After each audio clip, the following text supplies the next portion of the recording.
Karl Rahner, the famous 20th century theologian, once suggested that as pilgrims on life's road, we are all forerunners.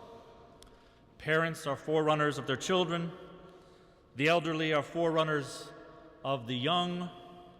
Scholars, teachers, scientists are all forerunners of those they teach and mentor, those that come after them. But as forerunners, our vision is often limited, very restricted. He says that each person marches into the present moment with the feeling that the real thing is coming, the truly valid thing that is once and for all. That ultimate encounter, that ultimate experience will satisfy our deepest longings and make us truly at peace and joyful. And yet this hopeful perception fades very quickly as present turns into past and the real thing eludes our grasp. And we know this in small ways in our own lives. We focus our energies on the week before us, or the next big project, or the next big gathering, or the next big party, or the next major event in our lives. And then that project or that event comes, and it goes. And soon we are looking back upon it from a distance. And we all know this in our own lives. Our energies, for many of us, are presently focused on the week ahead, finals week, so that we can get to Christmas break. But we all know that Christmas break will come and it will go. It will be wonderful, it will be relaxing, it will be time spent with family. We will look back upon it with fondness, but it certainly isn't going to satisfy our deepest longings or our heart's desires. There is a human urge to elevate the transient plans, events, projects, to an ultimate status. And so Rahner wrote, "We are no more than predecessors.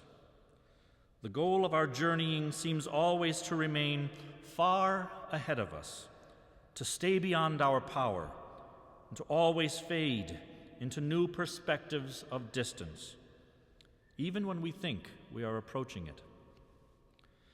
Advent is a time to look more deeply at our own spiritual journeys in this context. Where do our deepest hopes point us? John the Baptist is the perfect Advent figure. In a sense, he is the ultimate predecessor. He expressed very clearly the notion that the real thing is coming. And of course, we all know he was right. When Jesus was in his presence, he pointed to Jesus as that ultimate longing, as the answer to the human question. John is always, therefore, held up in the tradition as the first to point the way to Jesus as the one who is to come, the Messiah. But in today's gospel, we meet a very different John the Baptist, a more doubtful John the Baptist.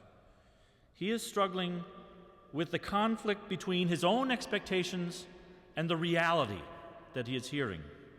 And you can feel a sense of being let down in his voice and in his words. John had prepared for this moment. He had prepared for the coming of this man. He had prayed deeply. He had listened for God's voice in his life. He had baptized. He had preached. But he was expecting something very different. He expected God to come with vindication, with a terrifying vengeance to save his people. And at the end of last week's gospel, we hear John talking about the coming of the Messiah, where he says, "His winnowing fan is in his hand. He will clear his threshing floor and gather his wheat into the barn, but the chaff he will burn with unquenchable fire." It's a very strong image and very strong words. But that's what John was expecting in the Messiah, and that's what he preached with a fervor that few could match. But we meet a very different John today. He sits in a dark prison cell, doubting. He's heard the stories of the deeds of Jesus, and they don't match what he was expecting. He expecting a winnowing fan, not a healing hand. He expected fiery words of condemnation, not words of peace and love and compassion. He was at least expecting the Messiah to come and get him out of prison. And so he's confused, and he's plagued by this cognitive dissonance. And so he stands and he stumbles to the wall of his cell, and he raises his head toward the small barred window overhead, and he calls out to his disciples who are waiting outside and says, "Go ask Jesus, are you the one who is to come, or shall I look for another?" That is the central question of the Gospel of Matthew. Are you the one? How am I supposed to know? Am I supposed to be looking for someone else? And it arises out of the darkness of his own prison cell, reflecting the darkness of his own experience. Had it all been a waste of time? Had his faith in God, his preaching, his austere life in the desert, had everything been a waste of time? And so Jesus responds, "Tell John what you see and hear. Move beyond the expectations. See me as I truly am." And then Jesus sums up the whole entirety of the gospel with words that John is going to recognize from Isaiah, our first reading from Isaiah. The blind see, the lame walk, lepers are cleansed, the deaf hear, the dead are raised to life, the poor have the good news preached to them, and blessed are those who take no offense at me. All that Isaiah had foretold about the coming of the Messiah was being fulfilled in the person of Jesus. The Messiah had not come, as John expected, with vengeance, but he had come. He was in his midst. And Jesus gave John a glimpse of the true kingdom. As we mentioned at the beginning, today is Gaudete Sunday, named for the first word of the entrance song for today, "Rejoice in the Lord." It's a word that might seem misplaced the day before final exams begins. Why rejoice now? Why don't I wait a week to begin rejoicing? But in a sense, that's the point. The glimpses that we get of the kingdom, these flashes of hope that we hear in Matthew and in Isaiah, are meant for a people who are still in darkness. They are meant for a people experiencing tough times, tougher times certainly than just preparing for final exams. These rays of hope come to people who know that life isn't all gladness and rejoicing.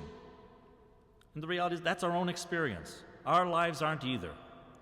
There are things that come our way that don't fit our expectations.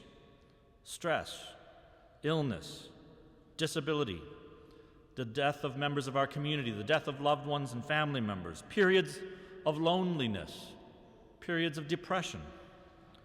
And if anything doesn't fit the glimpse of the kingdom that we have been given, then we too can feel let down by God and angry with God because of it. Well, Advent reminds us that even we who have come to believe in Jesus are still pilgrims on the way, people on the way to a glorious and incalculable future. Even though we've been blessed with the gift of faith, we know no more about that future than what John the Baptist knew. Our vision is no clearer than his. Maybe we could picture John as other than the one who got it right. Yes, he got it right. But perhaps we ought to imagine him more often as we hear of him today in his prison cell, wondering, perhaps bitterly wondering, how his hopes and expectations had come to nothing, pondering if Jesus really is the real thing. That is the journey of Advent. Advent calls us to welcome the Messiah as the Messiah is. In the person of Jesus, lived the fullness of divine love. And yet he didn't live a privileged life. His own wilderness was drenched with his tears. All his life he was an outcast. He died as a criminal. He was one of us. He is one with us. He lived and died in a way that we would not expect of the Son of God, one with the poor, one with the suffering, one with the outcast, one with the sick. Is he the one who is to come? Yes, he is. And blessed are we who are not offended by him.